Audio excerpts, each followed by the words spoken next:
Well, well, well.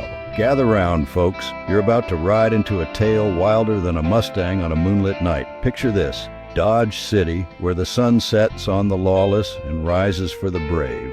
Now imagine the scent of danger, the kind that only comes with a whiff of gunsmoke. We're not just talking any tale of the Wild West here. This is Gunsmoke. Now imagine a morning in this rough and tumble world, where a good morning could be followed by a gunfight or a gallop across the plains. Picture Kitty, the kind of woman who rides side saddle only when she feels like it, and Matt Dillon, a marshal who knows it takes more than a six-gun to make a lady or to uphold the law. Intrigued? You should be, because what's coming next is a roller coaster of justice where bullets do the talking, and every sunrise could be your last. Get ready for a story of the Old West, where legends were born and legends were laid to rest in the one and only Gunsmoke. Let the adventure begin.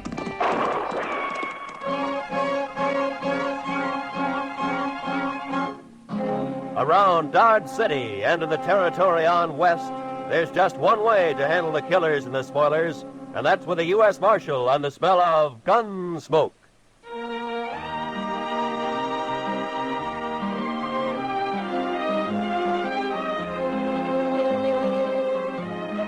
Howdy, folks. Are you a fan of the golden age of radio? Well, I've got just a thing for you.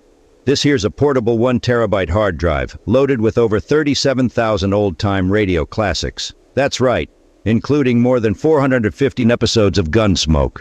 Step back in time and relive the magic of yesteryear. For your very own collection, head on over to 1tb.brandoclassicradio.com.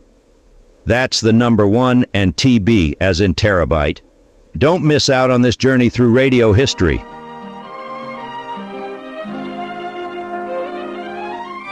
Gunsmoke, starring William Conrad. The transcribed story of the violence that moved west with young America. The story of a man who moved with it. Matt Dillon, United States Marshal.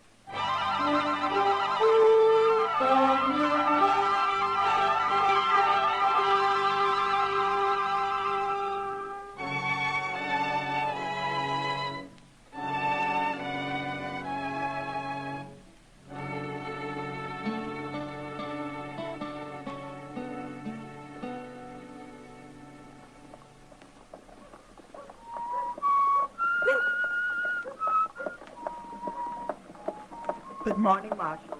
Good morning, ma'am.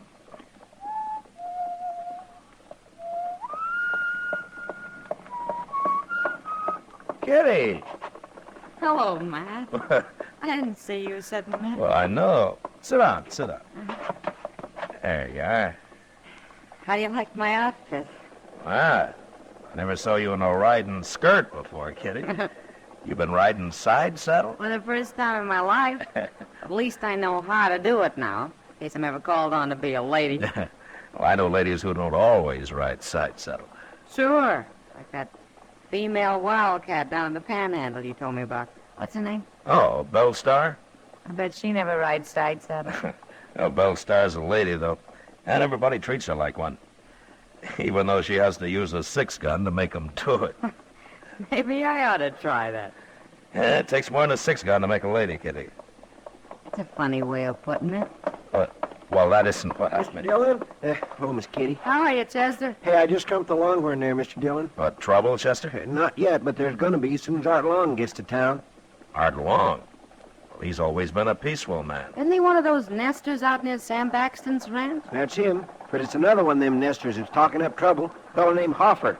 He's saying he's gonna shoot Art Long on sight. Well, is he drunk, Chester? Yes, sir, some. Armed? He's got the biggest old cavalry pistol you ever saw stuck right in his belt. Real farmer style. Well, that may be true, Kitty, but those horse pistols go off sometimes. Bye later, Matt. Yeah, I will if I can, Kitty. So long. It sure sounds like he means it, Mr. Dillon. Now, why does he want to kill Long, Chester? Well, sir, he didn't say. Maybe he's just drunk and wants to shoot somebody. No, Anybody. Sir. No, sirree. Hopper's pretty certain about who it's gonna be. All right, Chester. Don't stand too close in case he puts up a fight, huh? No, sir. And all you trolling club, shut up and listen to me. when Art Long gets here, you're going to see his blood all over the floor. Right there. Or maybe right over there. I don't know just where yet. Your name, Hoffer? Barnaby Hoffer. What's the trouble between you and Art Long? You friend of his? That doesn't matter. Yes, it does. 'Cause if you're a real good friend, I might take it to mind to shoot you, too. I'm a U.S. Marshal, mister, and you're not going to shoot anybody. Oh, Marshal Dillon, huh? I'll take that pistol, Hoffer. Okay, Marshal. Take it. All right.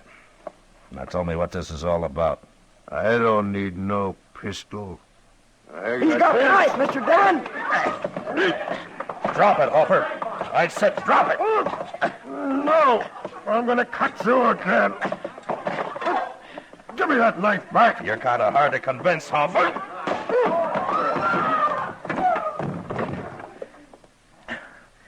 Did he cut you bad, Mr. Dillon? Yeah, he opened up my arm a little bit, Chester.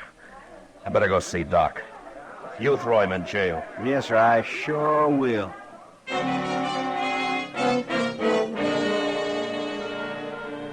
There's a saying that it's the gentle horse that's most dangerous. You don't watch him close enough. And so with Barnaby Hoffer, a farmer who hands you his old horse pistol and then snatches an 8-inch knife from the back of his belt. Well, Doc took a few stitches in my arm and told me to come back in a couple of days. And I did. And it looked pretty good by then. At least I thought so. You're going to have to watch that cut, Matt. There might be an infection in it. What are you talking about, Doc? Looks as clean as rain to me. Well, how do you know what that idiot's been using his knife on? Probably sticks hogs with it all day and uses it to clean his boots at night. Yeah, sure, but my arm bled a lot. That got it clean. That and all the turpentine you poured into it. Hurt, didn't it? You know, someday, Doc, if my luck holds, I'm going to get a chance to work on you. Oh, no, you know, I'd sooner die. I'd sooner lie in the snow and bleed to death all alone without anybody around even to bury me. How did you get in the snow, Doc? Oh, well, I just hate snow. Oh, yeah. Oh, come in. Oh, hello, Chester. Doc, Mr. Dillon, Art Long has been killed. What? Yes, sir. A cowboy just come into the office and told me. Said he rode by his cabin this afternoon and he found him there laying right in the door. Barnaby Hoffer must have done it. Hoffer? I thought you had him in jail, Matt. Well, I turned him loose next morning, Doc. He seemed calm enough then. I guess I made a mistake. I guess you did, all right.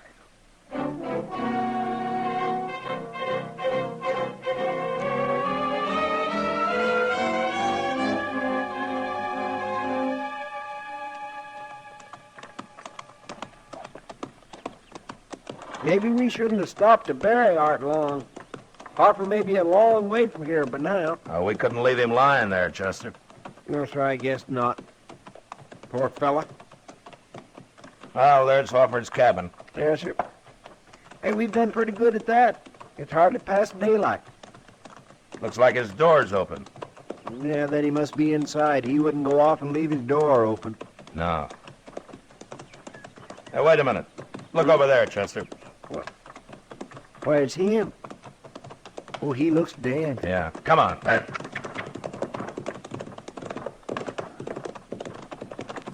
Huh. Oh.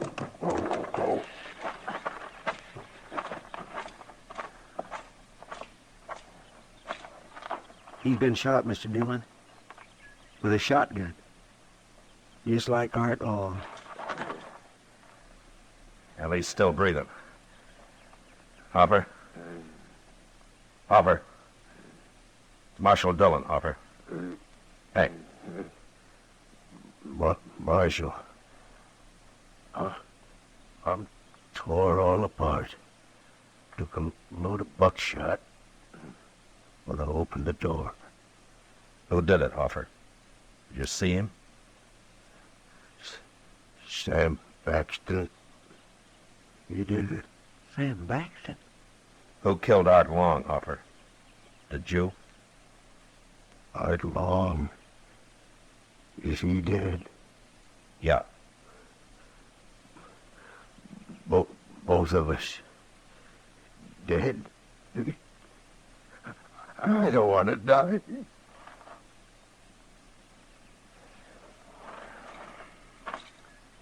It's a wonder he lived this long.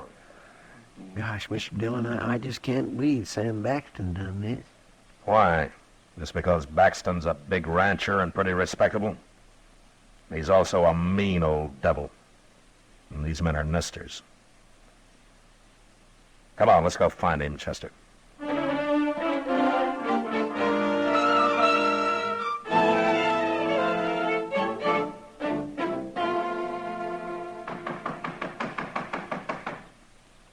Hello? Anybody home? Why, it's Marshal Dillon and Chester. Hello, Miss Oh, Baxter. ma'am. Well, don't stand around out there. Come on in, sit a while. Thank you, ma'am. I got 2 pots of coffee on the stove. Well, we don't want to bother you now, Miss Baxton. Bother. Why, I love company. And besides, you don't get out this way very often, Marshal. You're just going to have to stay and eat dinner with us. Sam, we got company.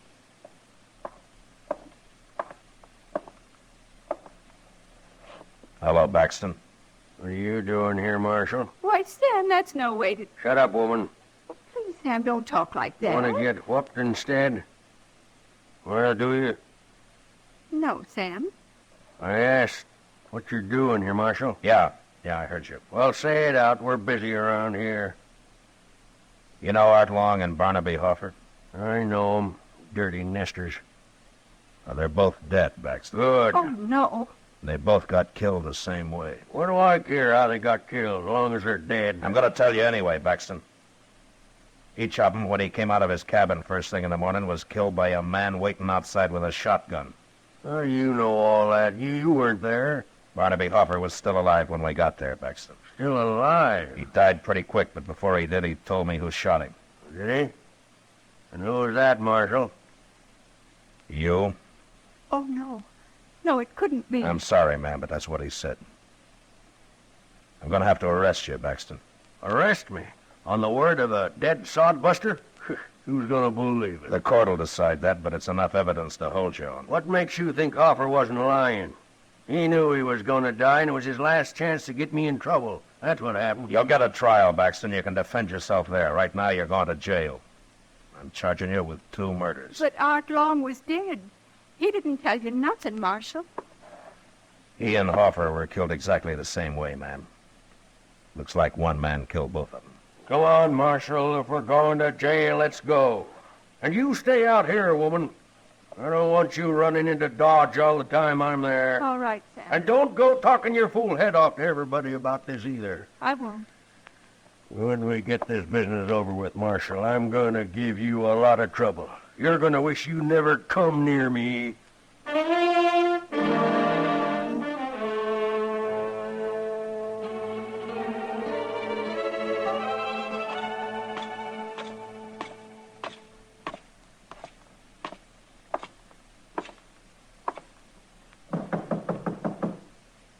Come in. Be with you in a minute, Matt. As soon as I get Kitty fixed up here. Oh, Matt. Kitty. What's that, a black eye? What happened? It's none of your business. How's your arm, Matt? His arm's all right, Kitty. Just comes up here to bother me. Somebody's got to keep you from sleeping all day, Doc. Oh, now, don't forget I'm making pretty good money off that cut of yours. Yeah, Kitty. Thanks, Doc. Matt, has Sam Baxter confessed yet? No, I've spent 2 days trying to get him to, but he won't admit a thing. Well, if he does hang, there won't be many tears shed around here.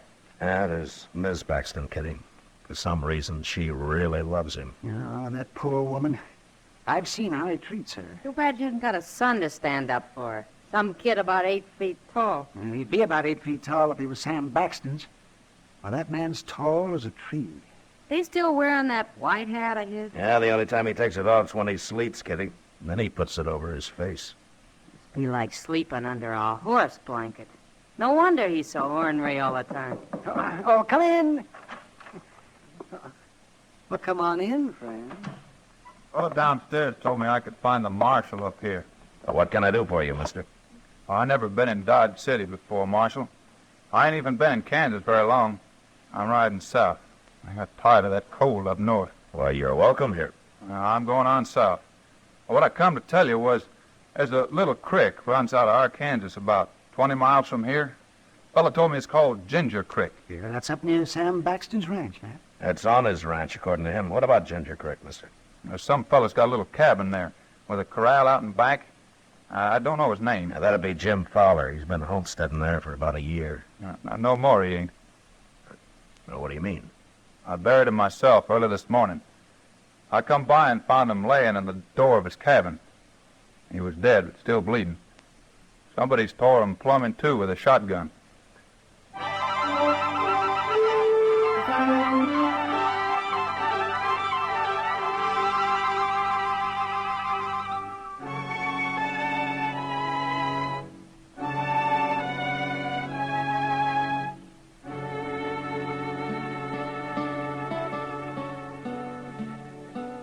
Mr. Dillon, look at there. What is it, Chester? Out there in the street. It's Miss Baxton. Huh? She's coming to buggy. News travels fast, doesn't it?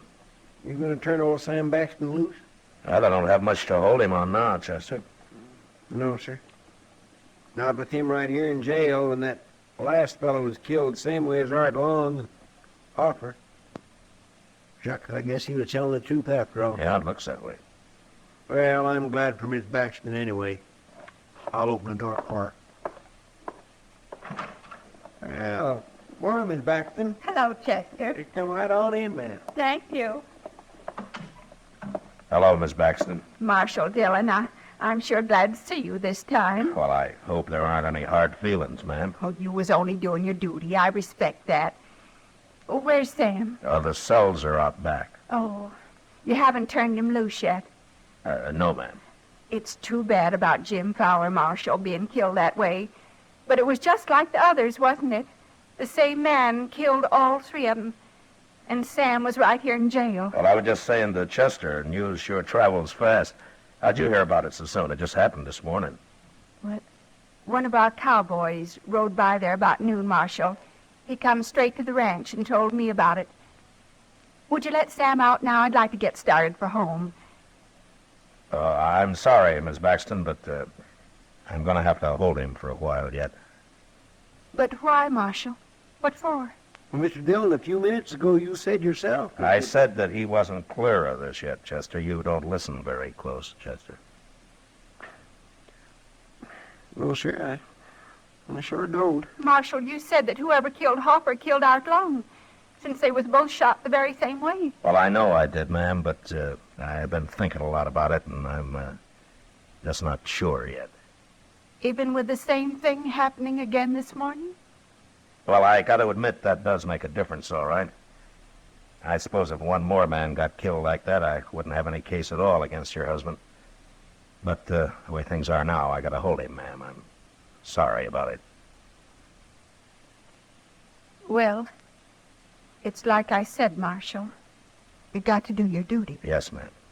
If there's anything I can do for you, Miss Baxton. Thank you, Marshal, but I'm all right. Can I see Sam before I start back? Of course, ma'am. He's right through that door. I can't stay long. Chester. You been up on Ginger Creek since I have. Yes, sir.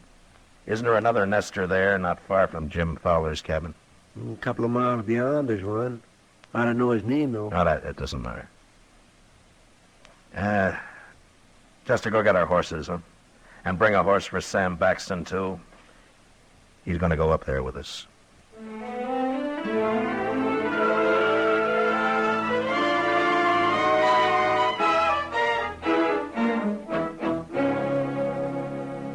I don't know what you're up to, Marshal, but I'd rather be in jail than spending the night in this place. It's a nice little cabin he's got here, Baxton.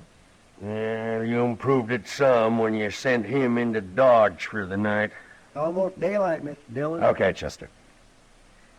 And I'm going to build a fire now. and let whoever's waiting outside think his victim's just got up. What makes you think he'll be there this morning, Marshal? And if he isn't, we'll stay here till he does come. Mr. Dillon, you want me to pull the door open when you're ready? I'll tell you when, Chester. And after he gets off a couple of blasts with that shotgun, we'll go out and try to take him alive. All right, Baxton, you get over there with Chester. And I'll try to get this thing started.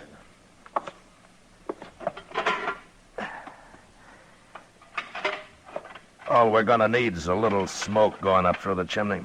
Maybe we can come back when it's all over and cook a little breakfast, Mr. Dillon. Now, we'll worry about breakfast later, Chester. Yes, sir.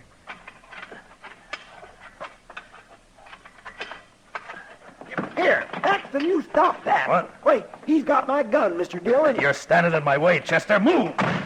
Oh, he got outside. Come on.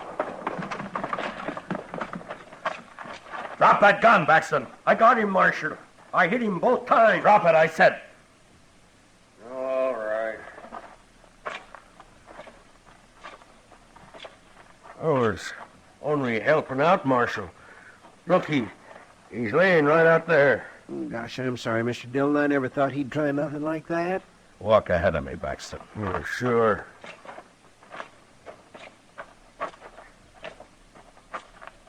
Oh, Marshal, look, it's my wife. Yeah. She's dead. I didn't know who it was, Marshal. I couldn't see who it was. How'd I know she was doing this? Going around killing people. Your wife shot Jim Fowler yesterday morning. I didn't know she hated Nestor that much. It's kind of hard to believe, Marshal. Yeah. But I guess you never know about a woman.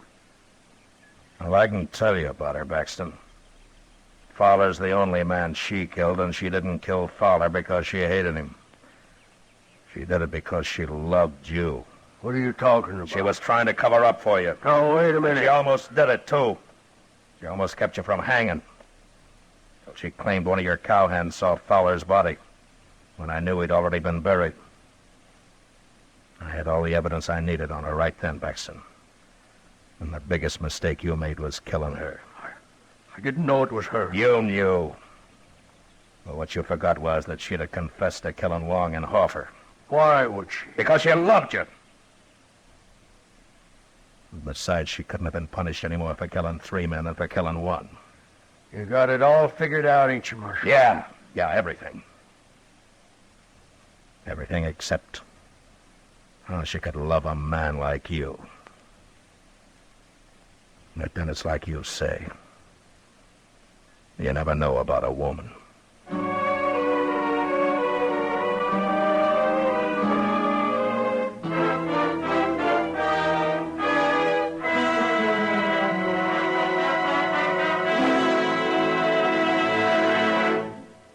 Gunsmoke, transcribed under the direction of Norman MacDonald, stars William Conrad as Matt Dillon, U.S. Marshal. Tonight's story was specially written for Gunsmoke by John Meston, with music composed and conducted by Rex Corey. Featured in the cast were Joseph Kearns, Helen Cleve, Paul Savage, and Clayton Post. Parley Bear as Chester, Howard McNear as Doc, and Georgia Ellis as Kitty. Roy Rowan speaking. Join us again next week as Matt Dillon, U.S. Marshal, fights to bring law and order out of the wild violence of the West in Gunsmoke.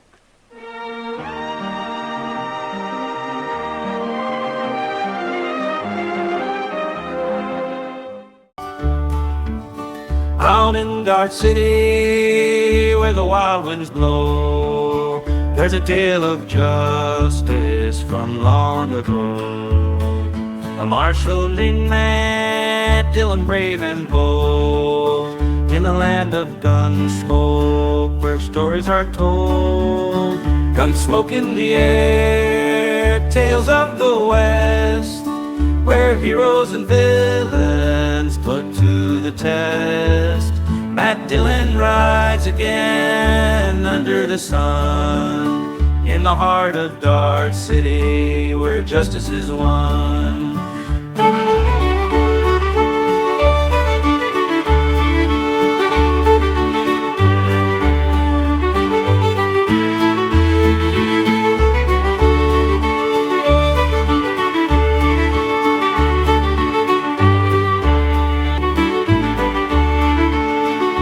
Lee and Chester by the Marshal's side. In a world of danger they'd never hide. From Bellstar to Hoffer, foes they'd face in the land of the lawless. In the wild, wild west, where tales unfold of courage and battles and hearts so bold. Through the streets of Dart City they'd roam, bringing peace and order to their home. There's a saying in the West, clear and true, about the dangers that blur out of the blue.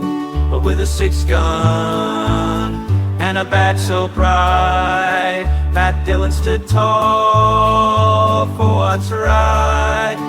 Under the sky so vast, stories were spun of the U.S. Marshal and the deeds he'd done. From the crack of dawn till the setting sun, in the world of gunsmoke in the air, tales of the West, where heroes and villains put to the test. Matt Dillon rides again under the sun, in the heart of Dart City, where justice is won.